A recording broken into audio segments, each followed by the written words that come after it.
নমস্কার, আমি মিঠু। মিঠুর ঘরকন্যায় সবাইকে স্বাগত। সবাইকে সুপ্রভাত জানিয়ে রবিবারের ব্লগটা শুরু করলাম। সকালবেলা উঠে আজকে বাসি ঘর ঝাড় দিয়ে বাসি ঘরটাকে মুছে আগে চান করে পুজোটা দিয়ে নিলাম। কারণ আজকে দীপালির শ্বশুরবাড়িতে নাম সংকীর্তন আছে, মানে 3 দিন ধরেই হচ্ছে মহোৎসব। তা আজকে যেহেতু ঠাকুরের ভোগ আছে, তা আজকেই যাব। এবার ওদেরকে সকালে ম্যাগি করে দিলাম। করতে করতে মাছালা আসলো। আগের দিনে না দুটো পাবদা মাছ রয়েছে কাঁচায়, আর কাতলা মাছের অর্ধেকটা লেজের দিক থেকে নিলাম মাথা দিয়ে। কালকে শুক্তো করে রেখেছিলাম, শুক্তো আছে। আর হচ্ছে কাঁচকলা আলু দিয়ে ওই পাবদা মাছটা আর কয়েকটা কাতলা মাছ ঝোল করব। ওদের জন্য মাছ ভাজাও রাখলাম। এরপর 11:11 গেদে লোকাল ধরে আমি যাব। আমিও একটু ভাত খেয়ে নিয়েছি, কারণ ওরা ম্যাগি খেয়েছে আর আমি তাড়াহুড়ো করে কি খাবো, একটু গরম ভাতই সেদ্ধ ভাত খেয়ে নিয়েছি। নিয়ে ওর বাবাকে বললাম স্কুটি করে আমাকে দিয়ে আসো, কারণ স্কুটি করে না তাড়াতাড়ি হয়। 11:11 ট্রেন, আর আমি একদম মুখে মুখেই বেরিয়েছিলাম। মানে স্টেশনে ঢুকেছি তখন 11:13। তারপর যাওয়ার সঙ্গে সঙ্গে ট্রেন চলে আসলো। আর এই গেদে লাইনে আমি প্রথম যাচ্ছি। প্রথম মানে একবার বগুলা কলেজে আমার যখন গ্র্যাজুয়েশন করছিলাম তখন আর কি সিট পড়েছিল বগুলা কলেজে, একবার পরীক্ষা দিতে গেছিলাম। না হলে ওই দিকটা আমার যাওয়া হয় না। আর এই লাইনে না অনেকক্ষণ বাদে বাদে 1.5 ঘন্টা 2 ঘন্টা বাদে বাদে গেদে লাইনে ট্রেন থাকে। তা দীপালি বলে দিয়েছিল, আমি যেহেতু প্রথমবার যাচ্ছি, ময়ূরহাট হল্ট আর কি, এই স্টেশনে নামতে, বগুলার পরেই এই স্টেশনটা। এবং নামলাম। নামার পরেই দেখলাম ট্রেনে অনেকজন ছিল, যারা ওই সবাই বলছে কীর্তনবাড়ি যাব। টোটোতে 3 জন ছিল, তারাও বলল কীর্তনবাড়ি যাব। তা মাঠঘাট দেখতে দেখতে যাচ্ছে। আর এখানে না দেখলাম ফুলের চাষ হয়। এরপর টোটোওয়ালা নামিয়ে দিল ওদের বাড়ির সামনে। ওদের রাধা মাধবের মন্দিরটা অনেক বড়, মানে আমাকে বলেছিল আমাদের যে ফ্ল্যাট 4 তলা বিল্ডিংয়ের, মানে ফ্ল্যাটের সমান আর কি। যেহেতু প্যান্ডেল করা আছে বলে বোঝা যাচ্ছে না, খুব সুন্দর মন্দিরটা। ওই যে বলি না আসতে বলে, কিন্তু আমার আসা হয় না। গিয়েই দেখলাম দীপালি সবার কপালে তিলক এঁকে দিচ্ছে। এইটা দেখে না আমার মনে পড়লো, আমরাও না ছোটোবেলায় মামার বাড়িতে যখন এরকম মহোৎসব হতো, মহোৎসব কথাটাকে তো চলতি কথায় মৎসব বলে।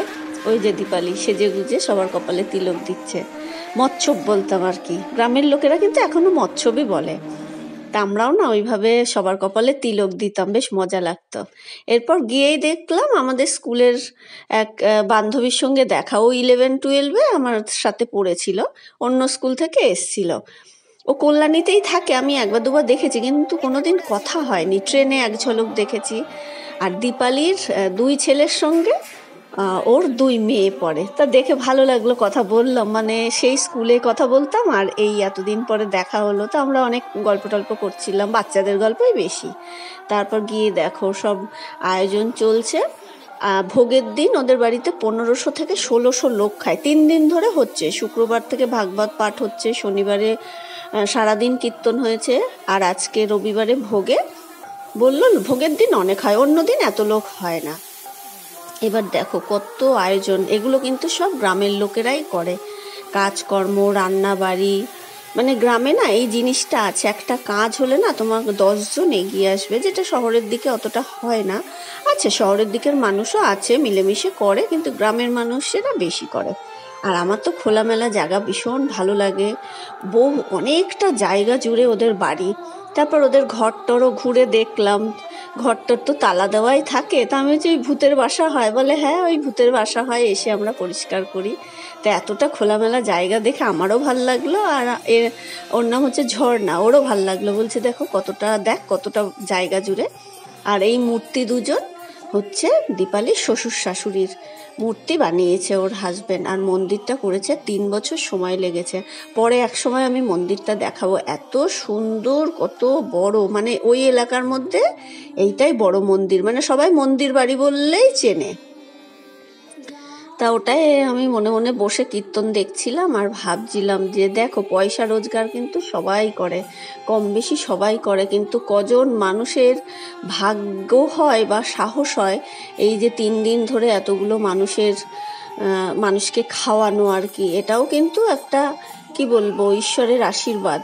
আমার যেটা ব্যক্তিগতভাবে মনে হয়, পয়সা থাকলেই সবাই সব কিছু সুযোগ পায় না। আমি মনে করি ঈশ্বরের সেবা করতে গেলে, মানুষের সেবা করতে গেলে না, তুমি টাকা আছে বলেই তুমি করবে, সুযোগ পাবে তা কিন্তু না।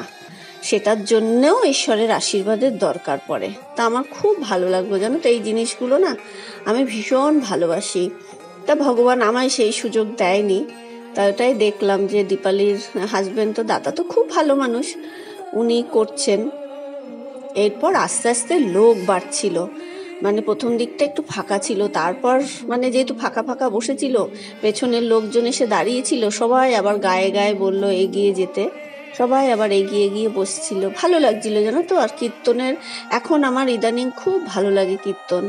আমার ছেলের পরীক্ষা চলছে বলে তো এখন প্রায় এই 2 মাস ধরে আমার গান বাজনা সব বন্ধ, যার জন্য না মানে কিছুটা আমি এই যে ফ্ল্যাটের অশান্তিটাও আমার চাপ এসে পড়ে। অন্য সময় এই ফ্ল্যাটের অশান্তিগুলো না আমার মাথা থেকে বেরিয়ে যায়, গান টান শুনি। আর এখন তো আমার ঘরটা পুরো সাইলেন্ট হয়ে রয়েছে, মানে ওপরের নানা রকম কথাবার্তা সেগুলো আমার কানে আসছে, আমি গান টানও শুনতে পাচ্ছি না, যার জন্য না মানে কীর্তন আমার এখন খুব ভালো লাগে। আর আমি ইউটিউবে শুনি অমর পালের কীর্তন, খুব ভালো লাগে। দেখো কত মানুষ বসে বসে শুনছে।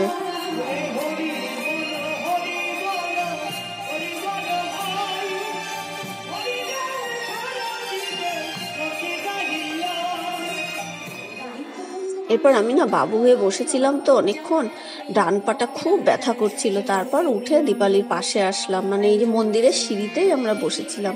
সিঁড়ি থেকেই পাটাকে একটু মেলিয়ে বসা যায়, আর এই চটের উপরে তো পা ভাঁজ করে বসতে পারছিলাম না। ওই যে ডান পায়ে মোচড় খাওয়ার পরে না মাঝে মাঝে একটু ব্যথা হয়। আর এই পুচকেটাকে দেখে আমার এত ভালো লাগছিল, সবার কপালেও তিলক এঁকে দিচ্ছে একটা ছোট্ট পুচকে, দেখো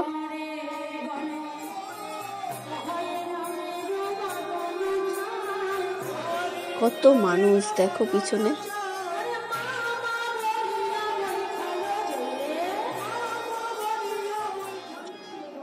এরপর হবে ভোগ আরতি। এই ভোগ আরতিও না দেখতে আমার খুব ভালো লাগে।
এরপর ভোগ আরতি শেষ হলে এই দইয়ের মানে ভাণ্ড থাকে সেটাকে ভাঙতে হয়। এটা না আমি কোনোদিন দেখিনি, আমি মামার বাড়িতে অনেকবার মৎস্য দেখেছি কিন্তু এই জিনিসটা দেখিনি।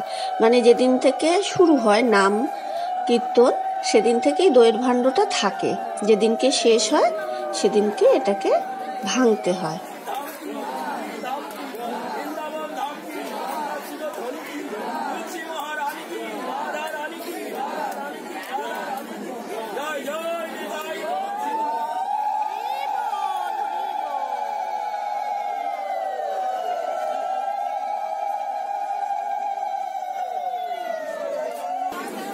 এরপর ওই দইয়ের ভাণ্ডটা ফেলেই কিন্তু দাদা শুয়ে পড়েছিলেন ওর মধ্যেই।